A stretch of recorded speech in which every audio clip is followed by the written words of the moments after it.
नमस्कार, मैं हूं सुरेश चौहान के और आप देख रहे हैं चलते चलते में हम आपके सामने आज एक ऐसे शख्सियत को लाए हैं। इनका आज चलते चलते में आना इसलिए ज़्यादा महत्वपूर्ण है क्योंकि भारत के एक पूर्व सैनिक को, भारत माता के लाल को दरिंदे पाकिस्तान ने अपने कब्जे में रखा है और कुलभूषण जाधव की रिहाई करो, इसके लिए पूरा हिंदुस्तान बात कर रहा है। ऐसे में हमारे साथ आज के चलते चलते में है पाकिस्तान ने जिनके साथ दरिंदगी की हदें पार कर दी थी, ऐसे सरबजीत जी की बहन दलबीर कौर जी। आपका स्वागत है चलते चलते में। हम आज इस विशेष मौके पर आपके साथ बात करें और आपके द्वारा हम हिंदुस्तान को समझाना चाहते हैं कि कुलभूषण जाधव के साथ कितना बड़ा अत्याचार होता होगा। इसलिए हम आपसे जानना चाहेंगे कि सरबजीत जी के साथ क्या हुआ था, किस वाकया को शुरुआती जानकारी आपके पास क्या मिली थी। 9 महीने हमें पता नहीं चला था कि सरबजीत किधर है। और जैसा वो खेती में काम करने के लिए रात के टाइम गए थे तो वहाँ पर जब ज़्यादा समय हो गया तो उसने सोचा कि मैं घर जाऊँ, मेरे घर वाले इंतज़ार कर रहे होंगे, घबरा रहे होंगे। वे घर आने के लिए जैसे ही चला तो उसका मुंह बदकिस्मती से पाकिस्तान की दिशा की ओर हो गया, क्योंकि उन दिनों में कोई तार नहीं थी, कोई पिल्लर वगैरह भी नहीं थी। जो थे एक आध वो भी धरती में धंसे हुए थे। तो इतने में वो लोग पकड़ के ले गए थे। 9 महीने तक हम इधर उधर सारे ढूंढते रहे और हमें पता नहीं चला। 9 महीने के बाद अचानक हमें एक उसका ख़त मिला और उससे पता चला कि सरबजीत तो पाकिस्तान की जेल में है। और उसके बाद से फिर मैंने जो है नरसिम्हा राव जी और इन सबको मिलना शुरू किया और उन्होंने बताया कि 9 महीने में मुझे सुरंग के अंदर रखा गया था और वहाँ पर जितने अत्याचार हम बताएं शायद वो कम होंगे। और उनको सुनकर भी पत्थर दिल जो है वे भी काम चले। मतलब जो फिल्म में दिखाया गया सरबजीत जी के ऊपर वो कुछ नहीं था, उससे कई गुना ज़्यादा अत्याचार, कहीं गुना ज़्यादा। वो तो इतना है नहीं, हम लोगों ने सोचा कि कुछ ज़्यादा हो जाएगा इसलिए हम लोगों ने थोड़ा वो कम दिखाया।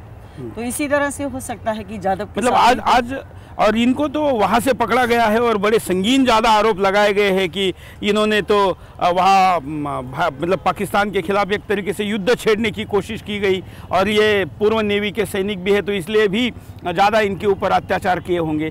क्या हो रहा होगा इस वक्त, अगर हिंदुस्तान ये जानना चाहे कि कुलभूषण जी के साथ वहाँ क्या हो रहा होगा? हाँ, तो एक तो सबसे ज़्यादा पहले अत्याचार होंगे और उनको एक ज़रूर जो कि ऐसे जिनके ऊपर मामले में दायर करते हैं, झूठे आरोप लगाते हैं, झूठे केस चलाते हैं, झूठे गवाह जो फर्जी में लाते हैं सामने और एक झूठी जो पहचान बता देते हैं। जैसा कि अभी सरबजीत के साथ भी हुआ कि 1 महीना पहले वहाँ पर FIR दर्ज थी मंजीत सिंह के नाम से। तो आज जाधव के लिए भी उन्होंने 2 नाम सामने लाए, एक कुलभूषण और एक जो पटेल के नाम से उन्होंने जो वहाँ पर पासपोर्ट जो जाहिर किया। सबसे पहले तो वो एक बेगानी पहचान दे देते हैं। जो भी पकड़ा जाता है हिंदुस्तानी उसकी अपनी पहचान ही बदल देते हैं। उसे अपनी पहचान को साबित करते करते ही कई वर्ष लंबा समय निकल जाता है। और सबसे पहले उसकी पहचान बदली होगी और उसे लालच दिए होंगे, उसे धमकी दी होगी और किसी तरह से भी नशे की जो दवाइयाँ हैं उसे हम कह सकते हैं, इंजेक्शन कह सकते हैं, जो भी हथियार वे अपना सकते हैं वे सब उन्होंने अपनाए होंगे। और फिर कबूलनामा उससे कराया होगा जो कि सरबजीत से भी कराया और जो कबूलनामा उन्होंने लिखती में कराया था सरबजीत से उस पर साइन नहीं थे। हो सकता है कि कुलभूषण से भी साइन ना कराया। अब वो ज़माना और इस ज़माने में एक थोड़ा बदला हो गया। उन्होंने तब केवल कागज़ का सहारा लिया था। इस बार इन्होंने कुलभूषण जी का एक वीडियो बनाया और उस वीडियो बनाते समय जो कि नियम है कि एक सिंगल कैमरा शूट अगर होता है तो कई कट लगता है तो ध्यान में आ जाता है। ऐसा नहीं किया, 5 कैमरे लगाए इसलिए कि कैमरे का मोमेंट जब बदलेगा तो जो कट किया गया वो ध्यान में नहीं आएगा। इनसे लंबी बात बुलवा ली और उसको 103 से ज़्यादा कट देकर झूठी बात दुनिया के सामने रख दी। हाँ, सरबजीत से भी वीडियो बनाई थी उन्होंने और सरबजीत ने बताया कि मुझे उन्होंने जो बोला था वो मुझे कहा कि या हिंदी में लिख लो या पंजाबी में लिख लो, तो उससे वो लिखवाया गया और सामने उसको दीवार पर चिपका दिया था जिससे पढ़कर वो बोल रहा था। और टेबल के ऊपर बहुत सारे हथियार रखे गए थे और उससे पहले उसे पानी में कुछ मिलाकर जो है वे दिया गया था, वो उसने पिया था कि उसकी जो होश है वे थोड़ी मतलब कायम ना रहे। और इसी तरह से और उससे पहले सरबजीत को मारा पीटा गया था कि तुम कैसे नहीं बोलोगे, तुम्हारे हमने परिवार का पता लगा लिया है, उनको भी मारेंगे और तुम्हें भी जिंदा नहीं छोड़ेंगे। लालच भी देते हैं, अत्याचार भी करते हैं। वही आज कुलभूषण के साथ भी हुआ। जो उसकी मानसिक स्थिति और सरबजीत की मानसिक स्थिति दोनों को अगर देखें तो समानता।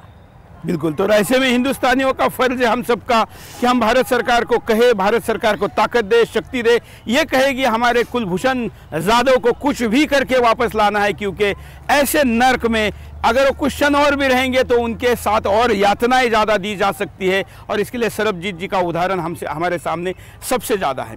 अब क्या देखती है कि भारत सरकार ने इस वक्त क्या करना चाहिए?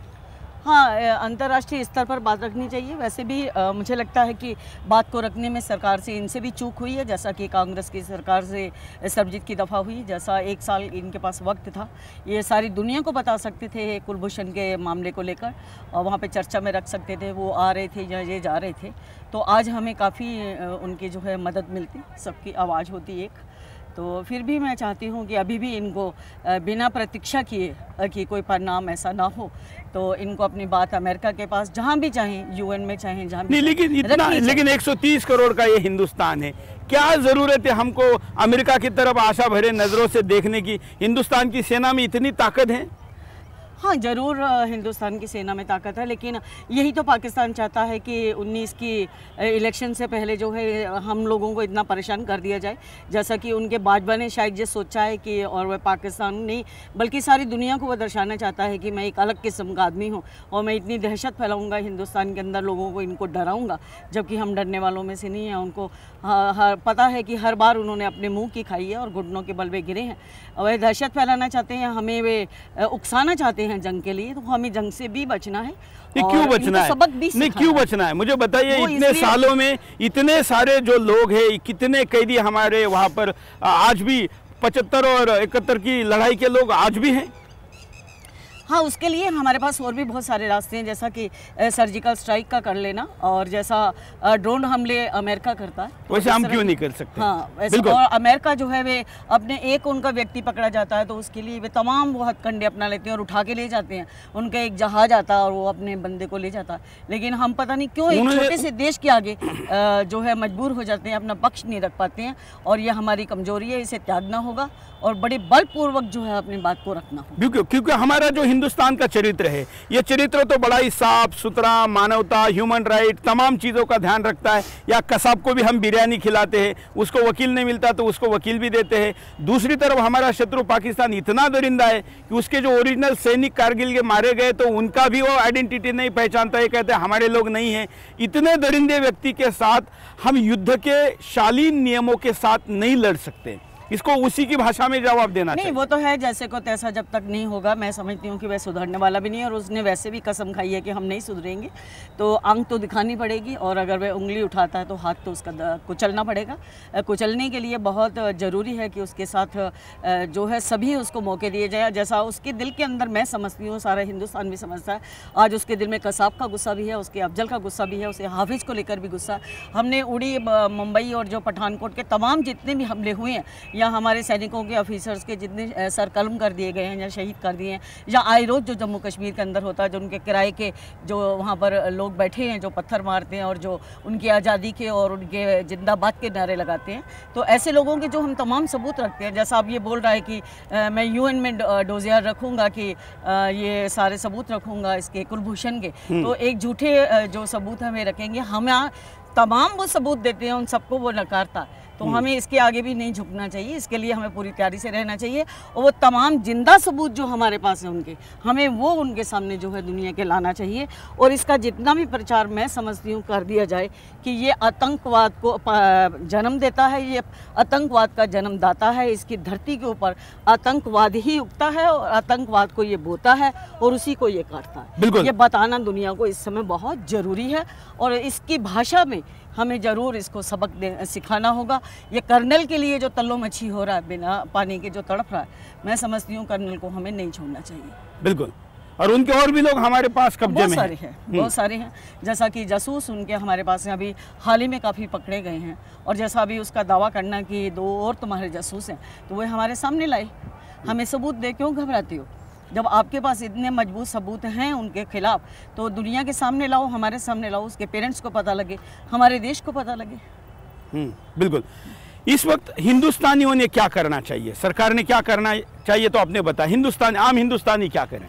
आम हिंदुस्तानी को चाहिए कि अपनी आवाज़ को बुलंद करें और हर अपने आप को कुलभूषण समझे, अपने परिवार का सदस्य समझे, उनके लिए वे लड़े, हस्ताक्षर मुहिम चलाएं, धरने दिए जाएं, मस्जिदों, गुरुद्वारों, मंदिरों, चर्च, इन सब जगह पर जाकर हमें जो है हस्ताक्षर मुहिम उन सब से अपील्स लेनी चाहिए और हमें डरना नहीं चाहिए, घर में नहीं बैठना चाहिए। ये नहीं सोचना चाहिए कि कुलभूषण के माता पिता के साथ है, सोचना चाहिए हमारे देश के ऊपर आंच आ रही है। जो आज वो बात करते हैं कि ये रॉ एजेंट था, तो ये रॉ एजेंट कुलभूषण के ऊपर आंच नहीं, बल्कि हमारे देश की सुरक्षा व्यवस्था, हमारी एजेंसियों पर आंच है, हमारे देश पर आंच है। बिल्कुल। तो इसके लिए हम सब वो किसी एक माँ का नहीं, भारत माँ का बेटा है, एक परिवार का नहीं, 130 करोड़ हिंदुस्तानियों का बेटा है। हाँ, तो हमें चाहिए कि उसके लिए हम लोग सड़कों पर उतरें, उसकी रिहाई की मांग को रखें। हमें पाक एम्बेसी को घेरना पड़े तो हम घेरें, हमें संसद को घेरना पड़े घेरें, हमें पीएम के दरवाजे तक, रेजिडेंस तक जाना पड़े हम जाएं और अपनी बात को जो है वह रखें। लोकसभा के अंदर जाकर हम लोग, जहाँ पर गांधी की प्रतिमा लगी है, वहाँ अपनी बात को रख सकते हैं, वहाँ पर धरना दे सकते हैं। तो ऐसे हमें दबाव जो है अपनी सरकार पर बनाना चाहिए ताकि ये सोई हुई सरकार को जगाए, तो ये उन पर दबाव डाले और जाधव की रिहाई संभव। बिल्कुल, और इसलिए सब जगह पर हिंदुस्तानियों को हम आह्वान करते हैं। मैंने खुद सुरेश चौहान के ये आह्वान करता हूं कि जो भी हिंदुस्तानी इस कार्यक्रम को देख रहे हैं, हम कुलभूषण जाधव को सुरक्षित लाए। इसलिए गुरुवार का उपवास का व्रत मैं करने वाला हूं। मैं चाहता हूं कि हिंदुस्तानी मेरे साथ जुड़कर उस दिन का उपवास करे, हम एक आध्यात्मिक ताकत निर्माण करें, क्योंकि हमारा धर्म, हमारा राष्ट्र धर्म, ये हमको सिखाता है कि ऐसी ऊर्जा काम में आती है। ये ऊर्जा खुद कुलभूषण के लिए भी उपयोगी होगी, भारतीय सेना के लिए होगी, भारतीय सरकार के लिए होगी, और इसलिए बहन जी भी ऐसे उपवास की अपील आपको कर रही है। हाँ बिल्कुल, उस उपवास में हम सबको हिस्सा लेना चाहिए और मेरा भी परिवार उस दिन हम सभी उपवास रखेंगे।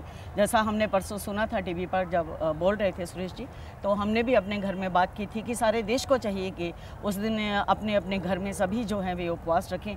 गलियों मोहल्लों से जो है इस बात का संदेश निकले कि आज हम कुलभूषण के लिए जो है उपवास रख रहे हैं और बहुत अच्छी बात है कि आगे लगकर ये काम हमें करना चाहिए। बिल्कुल। और आप भी सब आगे आएँ क्योंकि ये हमारे देश की बात है, हमारे देश के बेटे की बात है।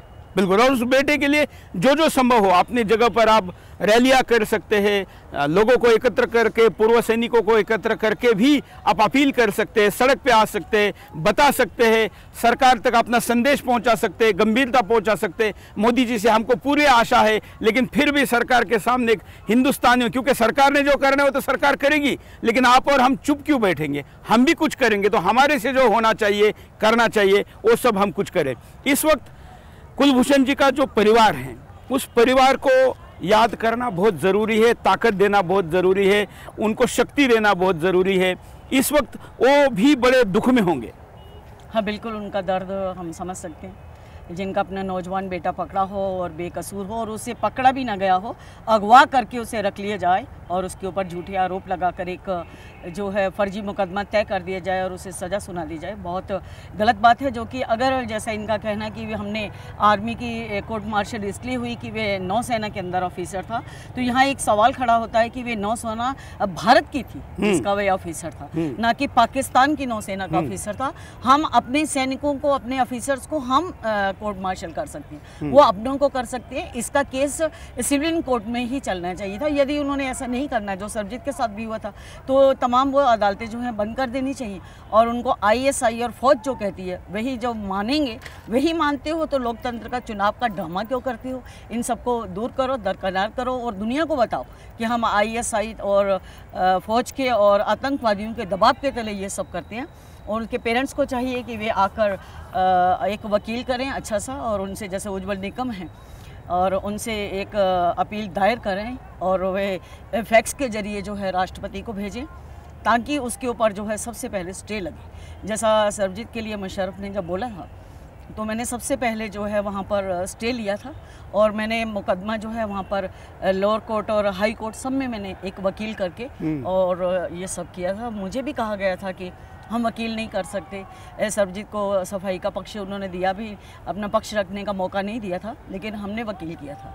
तो ज़रूरी है कि पाकिस्तान के अंदर किसी के साथ, वकील के साथ भी संपर्क किया जाए और उसको फीस देकर उसे बोला जाए कि आप मुकदमा दायर करो या अपील दायर करें। और सबसे पहले बहुत ज़रूरी है राष्ट्रपति के जरिए जो है अपील भेजें और हमारी सरकार भी अपील भेजे ताकि उस पर रोक लगे और मुकदमा जो है वे आगे चले। और इसके लिए मैं ये भी समझती हूँ कि हमें ट्रायल के चक्कर में ना फंस के बल्कि टेबल पर बैठकर बात दोनों मुल्क ट्रायल में अगर हम कहेंगे तो आपको तो पाकिस्तान जाने में 18 साल लगे वीज़ा मिलने में, तो ये तो फिर बहुत लंबा चलेगा। हाँ, वही मैंने कहा कि वीज़ा अप्लाई करें और हमारी सरकार टेबल पर बैठे, टेबल पर हमें सबूत दो, हमसे सबूत लो कि वे रॉ एजेंट नहीं है, वे आतंकवादी नहीं है। आप कहते हो कि इसने यहाँ पर आकर आतंकवाद फैलाया, तो हमें बताओ कि किस जगह पर बम विस्फोट हुए, उस बम विस्फोट के अंदर आप तुम्हारे कितने लोग मरे, उन लोगों को सामने लेकर आओ, उनके परिवार सामने लेकर आओ, हमें वो तारीख, वो समा बताओ, वो जगह बताओ जहाँ पर कि विस्फोट हुआ था। ऐसे बोलने से हम आतंकवादी नहीं हो जाएंगे, रॉ के एजेंट नहीं हो जाएंगे। आपके झूठ जो है निराधार हैं, बेबुनियाद हैं, खोखले हैं, इनको हम साबित करेंगे। टेबल पर बात हो, ट्रायल के चक्कर में, केस के चक्कर में हम ना फंसे। बिल्कुल। और इसलिए अगर पाकिस्तान टेबल पे भी नहीं आता है, मानिए, क्योंकि टेबल पर वो शातिर है और शातिर व्यक्ति कब कहाँ बदल जाए उसका कोई भरोसा नहीं है, तो अगर वो टेबल पर नहीं आता है तो उसको युद्ध भूमि में लाने में चाहिए। हाँ, बिल्कुल लाना चाहिए। फिर सर्जिकल स्ट्राइक जैसा हमें जो है ये कदम उठाना चाहिए, उसको चेतावनी देनी चाहिए और उसके लिए हमें तत्पर रहना चाहिए। मैं समझती हूँ कि यदि वे टेबल की बात मानता है, नहीं मानता, फिर भी हमें अपने बॉर्डर्स पर जो है वे चौकसी बढ़ा देनी चाहिए, क्योंकि वो यही चाहता है कि भारत को उकसाया जाए, इसे गुस्सा चढ़ाया जाए और दुनिया के अंदर जो है इसकी छवि खराब की जाए, इसे बदनाम किया जाए, उसे हमें बदनाम करने की उसकी एक लेकिन इसमें बदनामी नहीं होती। जिस देश के किसी सैनिक को पकड़ा गया, उस देश ने स्ट्रॉन्ग एक्शन की तो उस देश की इज्जत बढ़ती है। आप और हम जब भी मिलते हैं, कोई भी ऐसे विषय पे बात करते तो हम इजराइल का उदाहरण देते, अमेरिकन का उदाहरण देते। वो इसीलिए देते हैं कि वो अपने देश के सैनिकों को बचाने के लिए किसी भी हद तक जा सकते हैं। लेकिन वो उनका कहने का मतलब यही है कि आज उसको रॉ एजेंट बोलना या उसको आतंकवादी कहना कि मैं दुनिया को बताऊं कि हम नहीं बल्कि भारत के अंदर आतंकवाद पनपता है, भारत आतंकवाद को जन्म देता है, भारत के आतंकवादी हमारे तोड़फोड़ करते हैं, ना कि हम करते हैं, क्योंकि इस समय वह बदनाम हो चुका है, सारी दुनिया में बदनाम हो चुका है। और मैं तो हर पार्टी के उस लीडर को भी अपील करना चाहती हूँ, हर इंसान जो हिंदुस्तान में रहता है, कि जातिवाद और धर्म जाति इन सबसे ऊपर उठकर, पार्टी से ऊपर उठकर एक जो है ये हमें सर्वसम्मति से एक जो है उसे प्रस्ताव पास कर देना चाहिए कि पाकिस्तान के साथ हमारे तमाम दुनिया भी रिश्ते तोड़े, नाते तोड़े अपने, कि ये आतंकवादी देश है, इसके साथ हमारा जलपान जो है वे आज से ख़त्म। हम इसके साथ कोई भी किसी तरह की बात नहीं रखते और अपने हिंदुस्तान के अंदर पल रहे वो आस्तीन के सांप जो सपोली है, जो सबसे ज़्यादा जरूरी है, सपोलियों को, सांप को जो है कुचलना, इन पर देशद्रोही के मुकदमे चले और ता जिंदगी इनको जो है जैसे पहले बोलते थे कि काला पानी सजा, ऐसी एक सख्त सज़ा दी जाए ताकि और कोई देशद्रोही यहाँ ना उठे। और आज जो पाकिस्तान के अंदर श्रीनगर में बैठते हैं और जो कश्मीर के अंदर बैठते हैं और रहते हिंदुस्तान में हैं, मानते अपने को वे पाकिस्तानी हैं और उसकी भाषा बोलते हैं, जो यूनिवर्सिटीज़ में और जो कॉलेजेस में जो सब कुछ जो आज हो रहा है, इन सब के ऊपर विद्यार्थियों को भी ना देखे। वो कहाँ है जेएनयू वाले, अब कहाँ है जो कहते थे कि अफजल गुरु के फांसी के लिए जो कहते थे हम शर्मिंदा है, उनके लिए कुलभूषण उनके देश का नहीं है क्या? हाँ, आज वो आवाज़ नहीं उठा रहे हैं। हाँ। आज़ादी आज मांगो ना, कुलभूषण की आज़ादी मांगो। हाँ। उन तमाम उन लोगों की आज़ादी मांगो जो पाकिस्तान की जेलों में बंद हैं, उनकी रिहाई मांगो, उनकी आज़ादी मांगो। ये दुष्यंत कुशन जैसे जो लोग हैं, अशांत कुशन जैसे जो लोग हैं, वो भी गायब है, जो रात को 2 बजे कोर्ट खुलवाते हैं। हाँ। 200-250 लोग मिलकर राष्ट्रपति को, एक आतंकवादी को बचाने के लिए पहल करते हैं, राष्ट्रपति को जगाते हैं। सारी दुनिया ने देखा, सारी दुनिया ने देखा। आज उन लोगों को भी आगे आना चाहिए और हम लोगों को भी समझना चाहिए कि ऐसे लोगों से जो है हम बाज जाएं, इनके साथ हम कोई अपना रिश्ता नाता ना रखें। हमें देश की एकता, अखंडता को कायम रखने के लिए, हो सकता है कि जो आज हम बात कर रहे हैं कल हम ना कर सकें, हो सकता है हम लोगों को आज अच्छा नहीं लग रहे, हमारे साथ क्या होगा कल भगवान जाने, लेकिन हमारे दिल में एक संतुष्टि होगी कि मेरे खून का आखिरी कतरा, आखिरी सांस भी अगर हिंदुस्तान के लिए निकलता है, हिंदुस्तान के लिए एक कतरा आखिरी भी बहता है, तो समझते हैं हमारा जीवन सफल हुआ और हिंदुस्तानी होने का हमने जो फ़र्ज है, कर्ज है, वह अदा किया।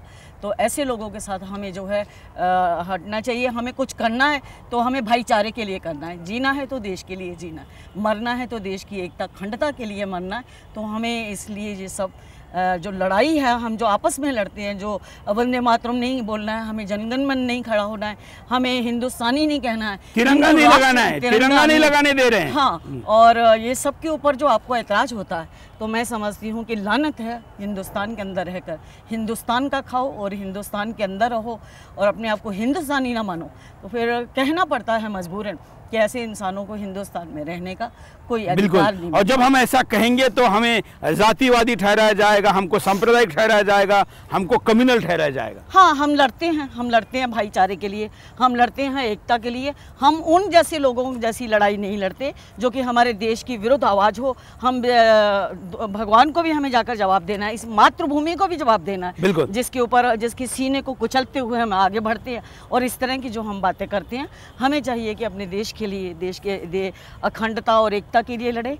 और उन लोगों को आज हमको जवाब लेना चाहिए, उन सब से पूछना चाहिए। और ऐसे लोगों पर मैं समझती हूँ कि तमाम जो हैं ऐसे जो देशद्रोही हैं, इन पर मुकदमा हमें जल्द दायर करना चाहिए, देरी नहीं करनी चाहिए। बिल्कुल, कि और नहीं सिर उठे, बिल्कुल, और न सिर उठे और कोई कुलभूषण हमारा और पकड़ा जाए और उसके ऊपर अत्याचार किया जाए। बिल्कुल। तो कार्यक्रम के आखिर में हम देशवासियों को, हम दोनों ही नहीं, तमाम सुदर्शन परिवार की तरफ से, हिंदुस्तानियों की तरफ से आह्वान करते हैं कि जब तक कुलभूषण जाधव को हिंदुस्तान में सुरक्षित जिंदा वापस नहीं लाया जाता, तब तक आप भी अपनी जगह पर शांत मत बैठिए, कुछ ना कुछ करिए।